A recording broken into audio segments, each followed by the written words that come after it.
There you go. So how did it all start, John? Where'd you grow up? Stratford, Connecticut. Stratford, Connecticut. Yeah. And you were a high school athlete, Yes. as we've heard. Track and field and football. Yep. So how did you get involved in athletics? Were your parents particularly interested No, in athletics? none. They weren't into athletics at all. What came first, music or sports, when you were growing up? Well, actually, music came first. What had happened was my dad had a shop where he used to put jewelry together, and after school, they wouldn't let me be home by myself. I was too young. I used to have to go. They'd pick me up and bring me to the shop. And there was an old piano in the shop that was left there by a previous tenant. And I was just bored to death and started just banging on the piano. And that's what started the music. So you taught yourself piano, or you took lessons? I started teaching myself, and then my parents said, listen, if you really want to pursue this, we'll get you some lessons. So I did a couple year of lessons, but I just wasn't into playing Beethoven, and I said, I want to play. The Beatles had just come out. I said, I want to play some popular music. The Beatles and then Hendrix and all the rest of them came out, and I said, let me start playing. So I learned how to play chords, and then I was playing popular music. I quit the piano lessons after 2 years. They were making costume jewelry back in the day. My dad used to go into New York every day and pick up pieces of jewelry, and they would have home workers put it all together. Kind of like we were talking about with the sanitizer, where we could have the people put the sanitizer in a bottle, put the label on the bottle, put it in the cases, so on and so forth. Well, my dad used to do that back in the 50s when I was growing up. And he would go into New York and pick up different beads. He would have 14 karat posts. He put them in a machine where it would heat them up, make the earring, goes into the bead, put a clip on the end, put them 2 in a box. And that's pretty cool. I didn't know that's what your dad did. Yeah, he used to manufacture. That's neat. Didn't you get into restaurants after that or something? Yeah, so back in 1970, he ended up buying a restaurant in New Haven, Connecticut called Les Shaw's. It was right by the tunnel, exit 59, I think. Yeah. And so how did you go from playing piano to playing football? Well, I always loved sports. Back in the day, Pop Warner League. I used to play in the Little League baseball. It was a little short for basketball, but baseball and football. And then that carried on through, actually during junior high school, went into gymnastics. They had a little bit of gymnastics, loved the rings. And in high school, they really didn't have a gymnastics program. There was no soccer back then or anything back in the 60s. So it was football, track, basketball, basically. How were your grades? Oh, I was a solid C student. That's good. What got you into college then? Just athletics? Athletics, yes. So how was Louisville, as a school? Louisville is where you attended college, correct? No, I went to Louisville. No, Louisville, that's how you say it. Like a little drool coming out of your mouth? In fact, I believe that the toothbrush was invented in Louisville, because if it was anywhere else, it would be called a teeth brush. Yeah, but they had the one tooth, and that's a good. That's almost as good as a joke you told the other day about the guy getting thrown off the roof. Yeah.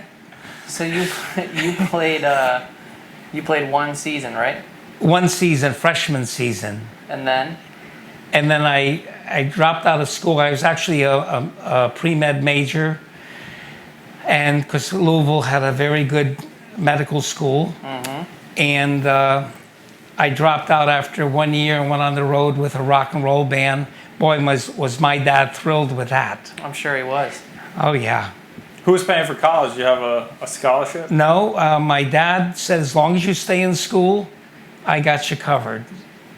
So you decided to leave that? Yes. and then Wasn't necessarily the wisest Start the move. Johnny D hustle. But basically, I pursued my passion, which I really don't have any regrets because I had a very interesting life, absolutely. And I pursued my passion, which is music, and I still do it today, as you know. yeah. So take us through kind of the music thing. So you started touring with a band.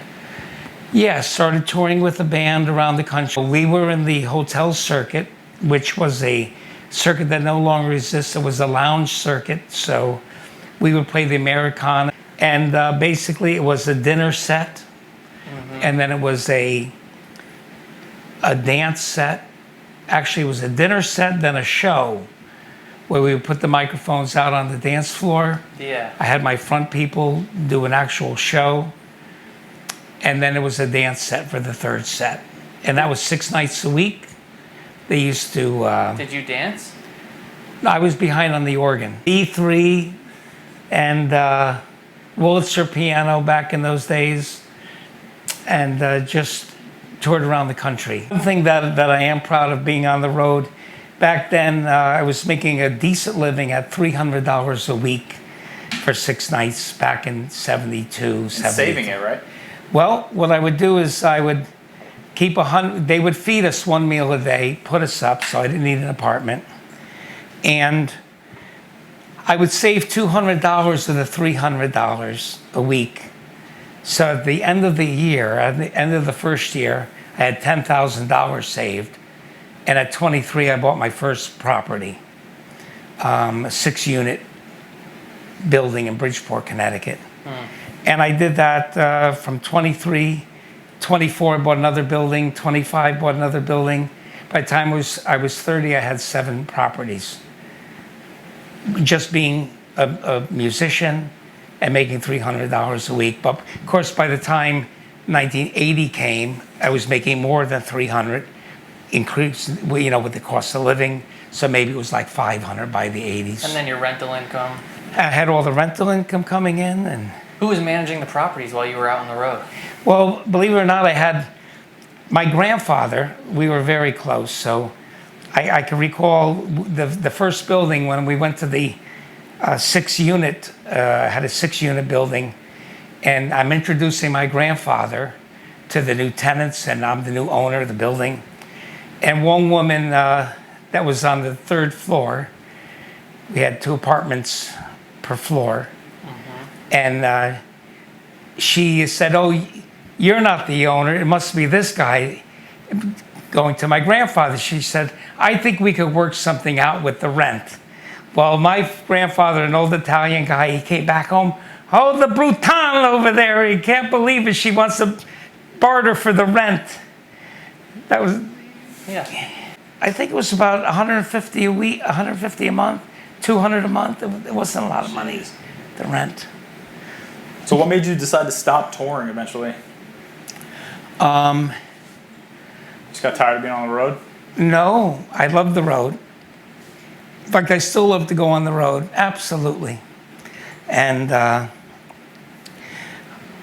I was managing the properties when I came back, and we formed a big bar mitzvah wedding band. You know, we became very popular in Connecticut, playing throughout Greenwich and Darien, Stamford, Fairfield. And I got a lot of gigs with the wedding, and the wedding market paid more than the nightclub market did. So I could make the same money playing 1 day a week as I could being on the road for 6 days a week. So I did more of the wedding bar mitzvah market. Yeah, it's a no-brainer. Yeah. So it made sense to stick around then. So then you took over that pizza place, or what happened? No pizza place. Eventually you took over the restaurant. No. My dad bought a restaurant back in 1970. So I skipped a couple of years? That was later.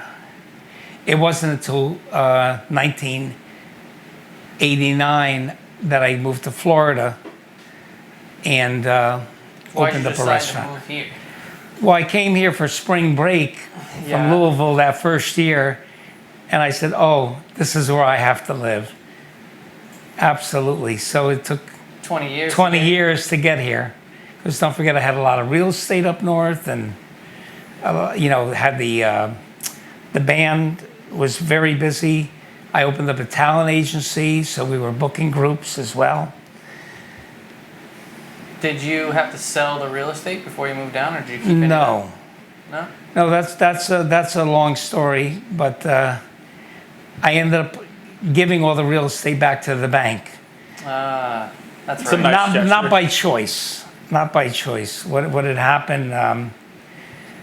We were buying spec home. We were building spec homes in Fairfield County. So we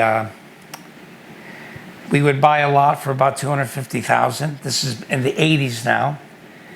We would put up a home for about $250,000, and then we would sell it for about $1 million, just using some round numbers. And by the time the dust cleared, there was about $300,000 profit. I had 2 other partners, so we each made $100,000. How long did that process take each time? About a year. Yeah. By the time we bought the lot, by the time we sold it, took about a year. That's actually pretty quick. Buy a lot, build a house, sell it all in a year. Yeah, about can't sell a the year. house. Well, my partner was an architect. Another one was a general contractor builder, and I was doing the sheetrock and the painting. I ended up getting a crew from Canada, which were very good sheetrockers and painters. So that was my end, and of course I chipped in with the money on it as well. So we did a 3-way split.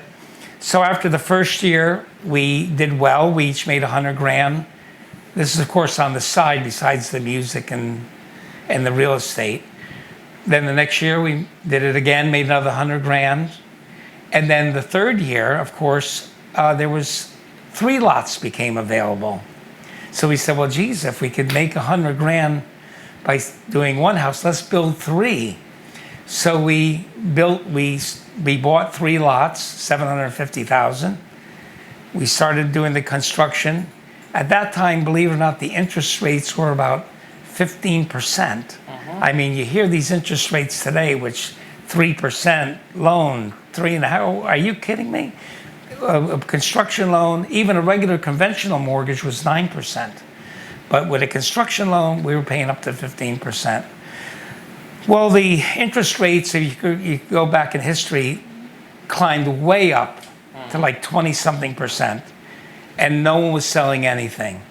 So we were stuck with these 3 properties, trying to carry the properties. And of course, I was robbing Peter to pay Paul, so I was taking all my rents from my other properties, throwing into the new properties just to weather the storm. But the storm never ended. And so, needless to say, that's when I went broke that time. How many times have you gone broke? Just once, but it took a long time to recoup. Unfortunately, what I didn't do, which I should have followed the Donald and went bankrupt and just forgot about all the debts, but I thought I could just dig myself back out, and I didn't go bankrupt. So I just thought I would try to pay everybody. And So you lost all your properties, yeah, and then you decided to move to Florida, where it was spring break 20 years ago. right, and start anew at 40. Nice. And so what did you do when you first moved down here? I opened up a restaurant in Deerfield Beach on the corner of A1A and Hillsborough. Right now there's a Subway there in the hotel. It used to be a Days Inn. And I opened up a restaurant called the Half Shell. And how'd that do? Well, I wasn't here full time. I was really going back and forth at that time. And what had happened is I still had interest in Connecticut. I was trying to make the transition to move to Florida full time, but I had a manager managing the place. So the deal I cut with the manager was, I'll put up all the money. This is before I lost the properties. I had the restaurant is in with losing the properties. I was overextended. So while I had those 3 properties going, I picked up the restaurant. I said, I'll tell you what, I'll give you a minimum salary. When the restaurant generates enough money to pay me back, I'll let you be my 50-50 partner.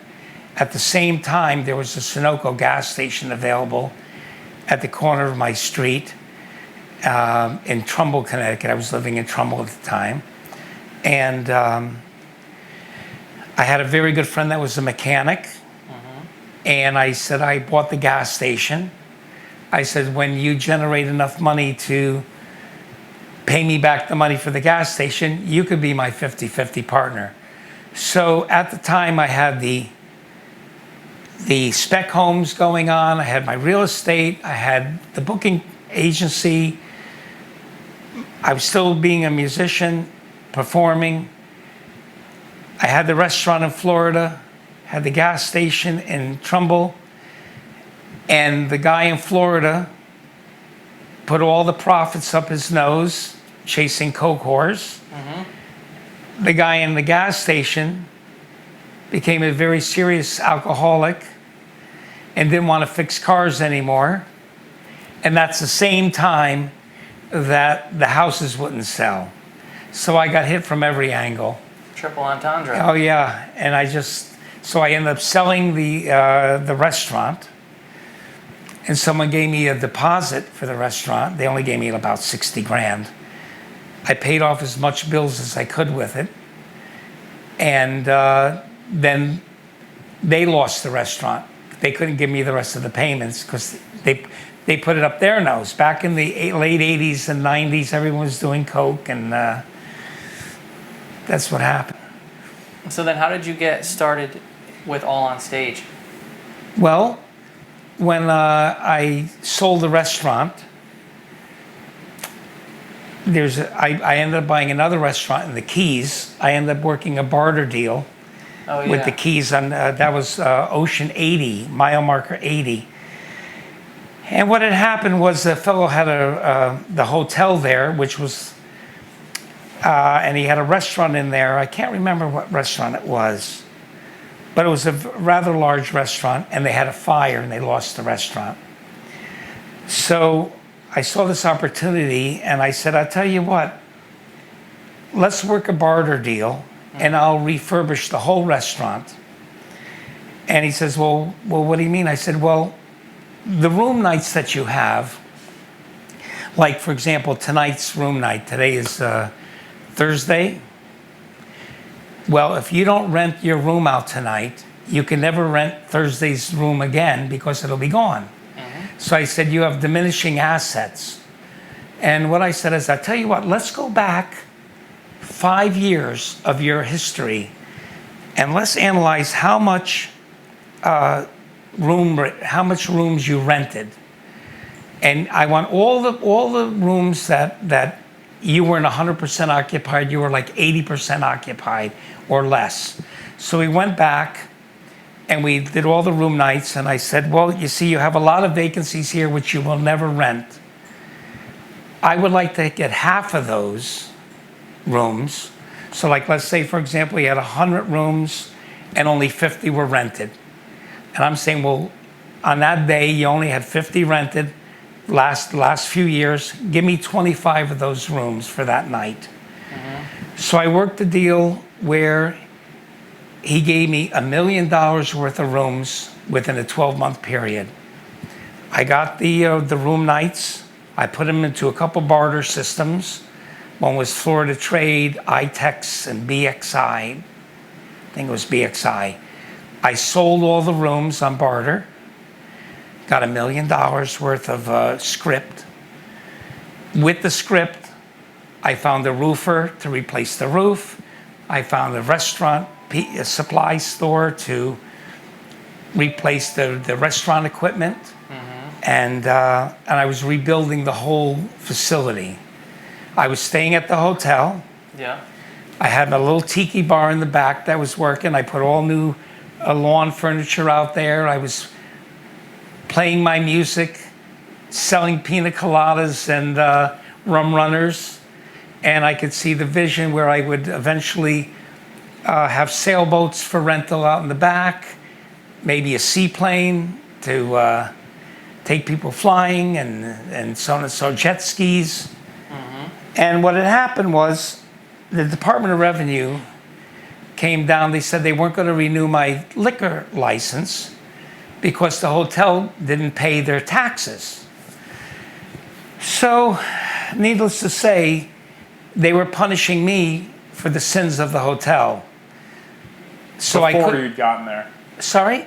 Because they didn't pay their taxes before you'd gotten Before I got there. They were delinquent in their taxes. So now here I am there for the first year, building this wonderful business, refurbishing the whole restaurant. And they took away my liquor license. I could apply for a beer and wine license, but I'm making money with the rum runners and the pina coladas. I wasn't going to make much money with the beer.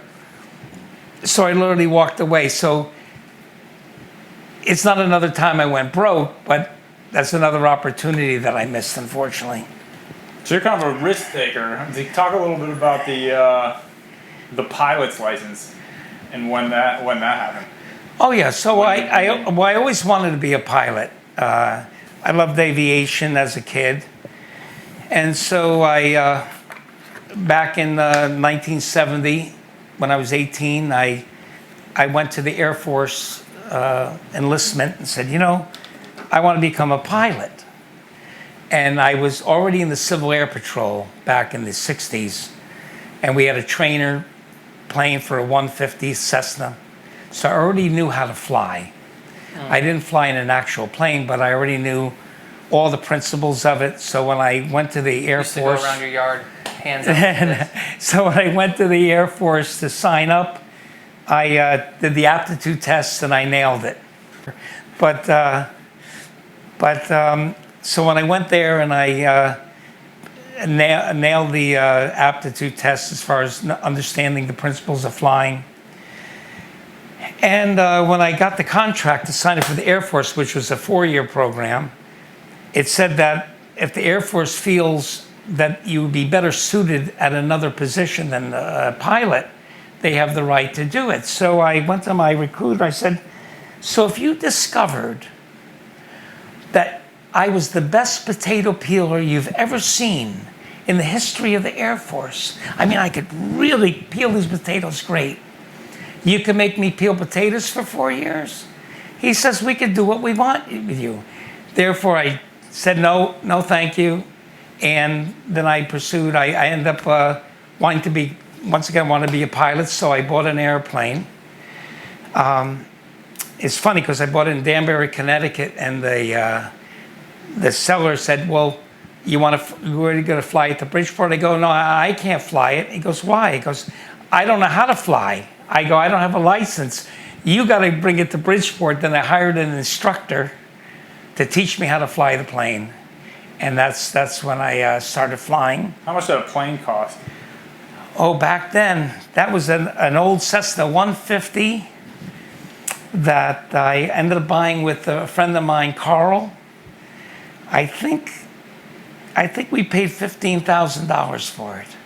Jeez. It wasn't very expensive. Was Carl like living in your motorhome for an extended period of time? No. Carl was a good friend of mine, an engineer working at AFCO, which was a plant in Stratford, Connecticut. And he wanted to learn how to fly as well, so we got our pilot's license. Did you take a lot of chicks up there? Well, it's only a 2-place plane. It wasn't until I got a 6-place plane, because I ended up selling the 2-place, bought a 6-place airplane, and then we would go out with 6 people. Then we could put a lot of people in the plane. I used to love to go to Atlantic City because Connecticut didn't have the Foxwoods Casino or anything. No Mohegan Sun. No Mohegan Sun. Just a couple small strip joints. It was actually nothing. So basically, I love playing blackjack. So I would just take my plane out of Bridgeport, fly down to Atlantic City.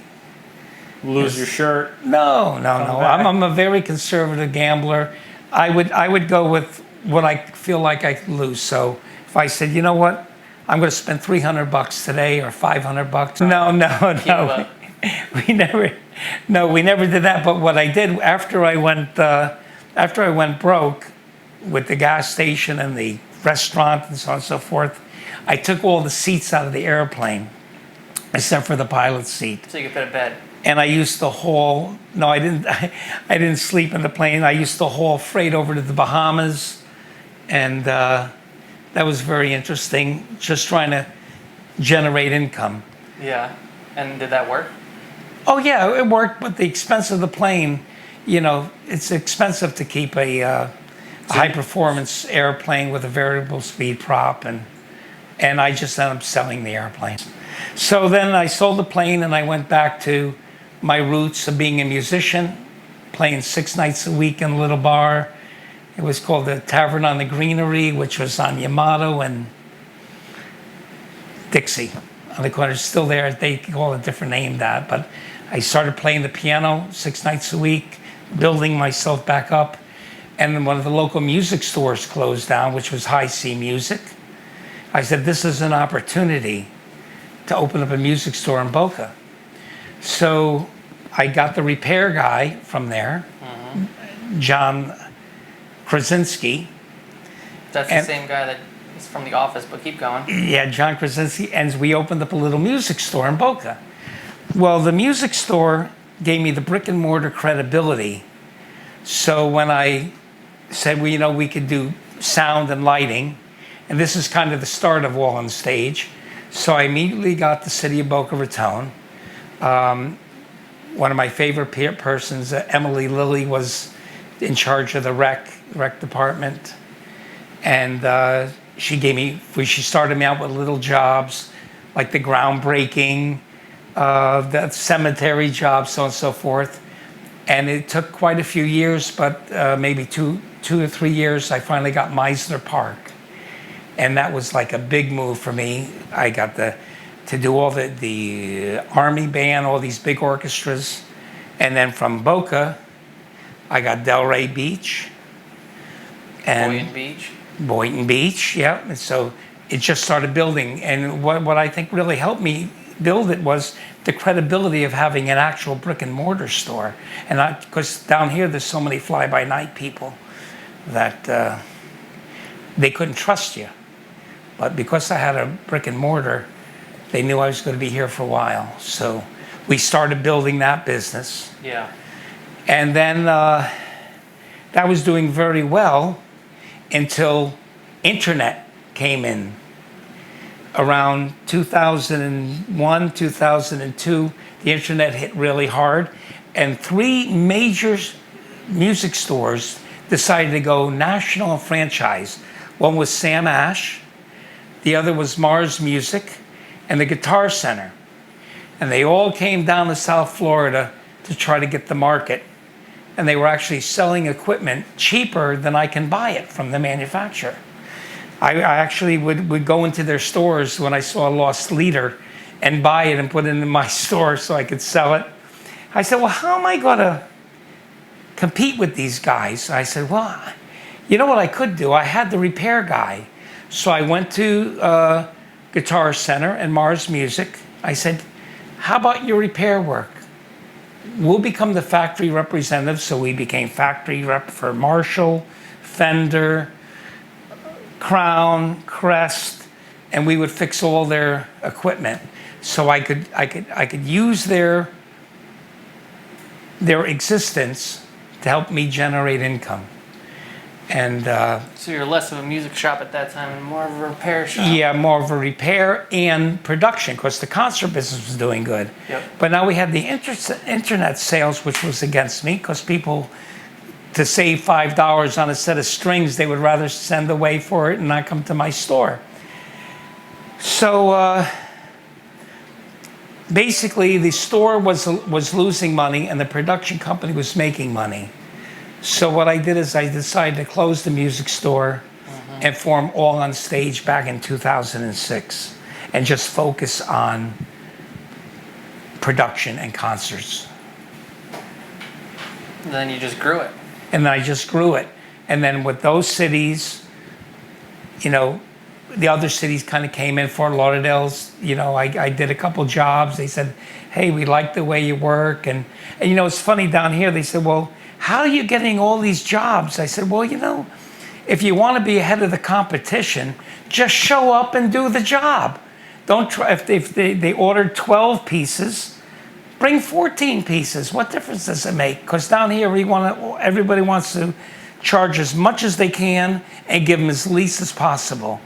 And so I literally grew the business by giving them the baker's dozen and being honest and doing the job. So instead of like 3 DOS aside, you would bring 12 broken Chinese SM58s. Well, you know, and a bunch of rusted well, it's funny when I in a garbage bag full of XLR. Well, you're not far off with that. You're a damn saint. Well, you're not far off, because when I first had to get a drum, like when I couldn't afford backline. So you brought your pots and pans out from No. home. So basically, I knew all the musicians, being a musician. So if we had a rider that needed Yamaha drums, and I could rent the drums for $200, but I don't have the drums, I would literally hire a drummer that I knew that had the Yamaha drums for $100 and say, listen, we have a job at the Boca Resort. It's $100, but you don't even have to play the drums. Just bring the drums, set them up. I'll give you $100. Yeah, so somebody else can smash that. And well, no, but these are professional groups. They're recording artists. And I did the same thing with the keyboards, because I couldn't afford $2,000 keyboards at a time. So I would need 2, 3. So I knew who owned what keyboards, who owned what guitar amps. And once again, just doing the hustle and making money with it until I could afford to buy my own drum set and my own keyboards. And that's how I built that whole business. They must have beaten you to the jobs every time, because you have a truck that can only go 40 miles an hour. Well, yeah, we had. So what was going on? What was going on at this place when we showed up? Because when we showed up, it was all rainbows and butterflies. However, when we actually opened the doors to this place and we went to go do the jobs, half the cables didn't work, the video panels were all broken, the trucks didn't work and were spewing black gas. The little truck was jacked up out of here in the middle of the night. Well, and had been tried to be stolen months in advance. So what happened? Yeah. Well, also that truck was an automatic manual. You ever seen one of those? It's a hybrid. Yeah, well, hybrid transmission. Well, if you recall, with that truck, we only put a $5,000 value on it, and unfortunately, they did so. When you guys came in, it was like one thing after another just hit you, bang, bang, and now this, with this damn Corolla, it's like unbelievable that this would, what do they call it, the Black Swan, or yeah, who would ever think something like this now would we happen? get to own an event company when there's no events. When there's no events. Yeah. Well, once again, I'm putting my entrepreneurial juices together, and I'm in your corner. The Dragon Lady, you mean? Yes. Yeah. Oh boy, where do we go with that? And I'd be really interested to know what it was like. Well, fortunately, you're not with her in this quarantine, stuck in a house with her. Oh God. For day after day after day. So God bless your soul for that. At least we can, think positively. Yeah. But I would ask. Mm. I remember there was a hurricane a couple of years before we got down here. I think it was Wilma, and at that point in time, it was pretty bad down here, and there was a lot of damage, and a lot of people were stuck inside. What was it like being inside with the dragon? The Dragon Lady. Well, the days? thing is, at that particular time, we were living in the condo that I'm living in presently, and I still had my boat, which was available to go out boating. We had the pool area with the barbecue grills, and we had electricity because we were on the same grid as the hospital. We're very close to Holy Cross. So we only lost power for a few days, and it was fine. It was fine. We had people come over that were less fortunate than us, so I had plenty of company. So I wasn't alone with the Dragon Lady. Seems like you often have company that's less fortunate than you. Yeah, I am kind of a magnet, for sure. In fact, you'll you're probably gonna you know most of them, and they'll probably be in here getting interviewed. Yeah. How many people would you say have lived in your motorhome? Well, yeah, Could you count them on your hands? yeah, I have. Okay, Steve was the first one when he came down. Who was Steve? Steve was he had an event company that we used to do the sound and lighting for up in Palm Beach. Steve and Ken, they were partners and lovers. They were a couple. Ken Samuels? No, it's another guy. Yeah, they broke up. Steve came back down here, and they were doing probably $5 million a year in business. I can't count their money, but I think that was the number he said. They're doing pretty well. They were doing very well. They had all the Palm Beach society jobs.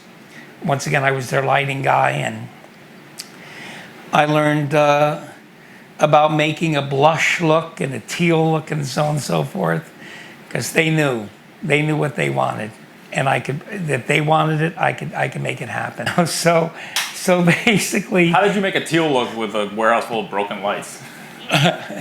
With gels, right? On the broken with lights. gels on the lights. So Steve came down, and he wasn't able to get an apartment. He had some criminal things in his past, and so I said, well, geez, what am I going to do with him? I can't get him an apartment. I couldn't even co-sign for an apartment with him. So I said, you know what? I'm just going to go buy a motorhome. I'm going to hook it up to the building, and he can live in that until we figure something out. So that was the first resident in the motorhome. After that, we had some friends. Whose friends were they? You don't even know whose friends are. I don't remember. They came and they lived in the motorhome. But they were probably part of some national act. No, they were artists and things. I don't know what the hell I can't recall the relationship. They were Jeff's relationship from Maine. That's right. They came and he worked a little bit in the production company. Then we had Puzzarelli lived in there for a while. This man was rolling, and I was his production guy. So I was doing the production at the Hard Rock. And then they said, well, we're stepping it up. And if you want to continue doing the production, because we're doing major concerts, you need to buy a line array system. I said, what's a line array system? I didn't even know what the hell it was. But I knew it cost. Do you know what it is now? I know what it is now because we have one. But back in the day, I was an old analog guy with analog boards, but I had to step it up and probably invest a couple $100,000. So I said to the Hard Rock, I said, listen, I'll invest a couple $100,000 if you could guarantee me 12 months worth of work.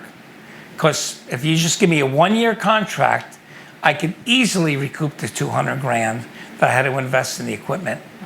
They says, no, we can't give you a contract. So I said, so kind of like with the Air Force recruiter, so I could go out and buy $200,000 worth of equipment, do one show, and you could say, well, you know what, we're not going to use you anymore. Then what am I going to do with it? How am I going to make the payments on the $200,000? So I backed off. Another company did the plunge, and they got the contract. And, you know, probably a mistake on my part, but I just couldn't take the shot. You know, I'd like to take shots, but I didn't like the odds on that one. So you're on 3 people in that motorhome. Oh, no, it was 4. And then there's Apollo, who's presently in the motorhome. Okay, well, Frank was in it, so. And Frank was in it. That's right. That's so we have Steve, the Eskimo, Puzzarelli, Frank, and Paulo. 5 people been living in that motorhome. You're probably forgetting a couple too. And then whoever Frank's been running into for the last 6 months. Yeah. So And Paolo should have enough money to buy his own motorhome soon, right? no, unfortunately, with this Corona, Paulo's out of work. No, I heard he's out of work. He let us know he was looking for work. Yeah. So if you give him any work, Yeah. because I can't get paid. So Actually, everybody else except for Paulo didn't pay. I just gave him a service, just helped them out. Like when Puzzarelli was down and out, I helped them out. Steve, I just helped them out with the motorhome, but Paulo wanted to live in there for a while, so I said, well, look, if you want to live in there for a while, give me $100 a week. So, Yeah, that's fair.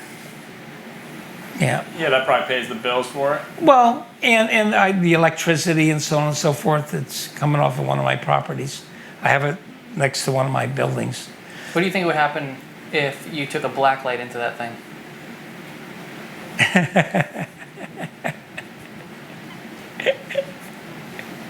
The place would glow like the 4th of Yeah. July, man. So that's a story. You know, there's so many other things I've done, you know, as far as entrepreneurial things, but Yeah, why don't you tell us about which one? the one where you wave a little thing over someone's stomach and it erases their fat? Oh yeah, the Zerona. So I was good friends with my dentist, Lee Weiss. He passed away, and he's always into health and trying to get himself in shape. And he came up with this thing, Zerona, which is presently still in the market.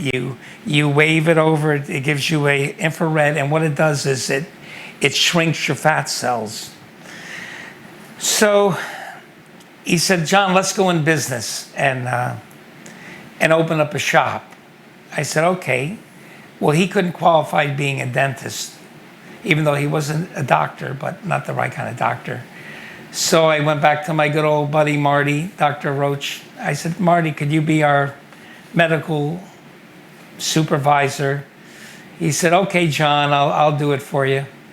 So we opened up one shop in Boca, outside of a massage. It was a massage parlor, not the Chinese one with the happy ending. It was It was a respectable a one respectable massage parlor. with only full service. Then we opened up another one in Delray, and then we opened up another one. And the thing is, the cost of getting the people in, it was very heavy advertising we had to do. So at the time, when that was going on, I was building a home. I was building an income property, and I ran. And the bank. This is back in 2007 or 2008, when the market had tanked. Well, the banks weren't giving any loans. I ended up buying this building, an RE, a short sale. I bought my home in Lighthouse Point, a short sale. And I bought this other property, REO, which is real estate owned by the bank. And I was going to build a spec home there. Not a spec home, but a income property. And the bank wouldn't give me any money. They said, we'll give you the money when you get your CO, your certificate of occupancy. I says, well, we won't get the CO until the whole building is built. I go, then I won't need the money if I could figure out how to get the money to build it. So basically, I used all my cash, maxed out my credit cards, borrowed a little money here and there, and built the house. At the same time, I'm trying to be Dr. Weiss's partner and didn't have the money for all this advertising. So I just had to back out of that deal. And I backed out. How did it end up doing? I think the cost of the advertising versus the clients that he got, or the patients, the numbers didn't work. So How many times have you used it? I've used it probably a dozen times. How much did it work? Well, here's the funny thing with it. The way it works is you can't have any alcohol, and you have to have a certain diet. And the thing is, it would work the same if you didn't use the machine, as long as you didn't have the alcohol in the diet. Yeah, you just. What do you mean? You mean the non-contact thermometer that you were waving over people's guts? Yeah, Yeah. you guys were using a flashlight over someone and then telling them to go home and be A healthy. fleshlight? And eat healthy, yes. Yeah. Right. So That's another thing that didn't pan out. No, but it's a legitimate medical device. I think they're still out there. They have some other things now that do the same thing, only they kill the fat cells. This one would just shrink them down. It would like turn a grape into a raisin. They changed the marketing scheme. Instead it kills it, instead it shrinks it. Yeah. Nice. Do they just explode the fat cells? Yeah, kind of. It would explode and shrivel up. So, did the Dragon Mim partake in any of the Zerona stuff? No, Any no, of the she investment was decisions? she was against anything I did. It didn't matter what it was. If it was buying this building or building a spec home or doing Zerona, you know, it was always against it for some reason. Why do you need to buy another property? Why you have a house to live in? Why do you need more? You know, she didn't have the entrepreneurial spirit. So basically, when I had the music store, Matt used to work there as a cashier. And when I was closing the music store because of all the internet sales and the 3 giant music stores that came in, I said, listen, Matt, stick with me. I need you to help me through the closing of the store. And I'm going to form a production company, and you'll still work for me at the production company. So I kept them on. And what did he do? Well, he did the clerical work. He answered the phone, did the contracts, the paperwork that I don't like to do. That's why things got so messed up. And no, he did the best he could. And then you got rid of him and brought in someone that didn't speak English. Even to do it. cheaper. Even cheaper. Yeah, I brought actually Will's cousin. Will's cousin. I brought her in. Yeah, she's a nice lady. Was she cleaning the warehouse before she was the bookkeeper? Yeah, or- so basically she started out as the cleaner, And then you promoted her. and then she And then became she the was office washing your money. manager. Yeah, Yeah, we saw some pretty interesting invoices in your system. I could imagine, especially when she had, you know, some difficulties with the English language. I'm sure there was. Smart on your part, though, because, you know, if the IRS ever came back, you could just say, she didn't know what she was doing. Yo no sé. No comprendo. Yeah. Yeah, well, if the IRS ever came back, it would be our problem now. So hopefully they stay Right. far away. I think this is good, John. Okay. Yeah, we'll get you in for round 2 sometime. Yeah, sure. There's plenty of stories. Plenty of stories.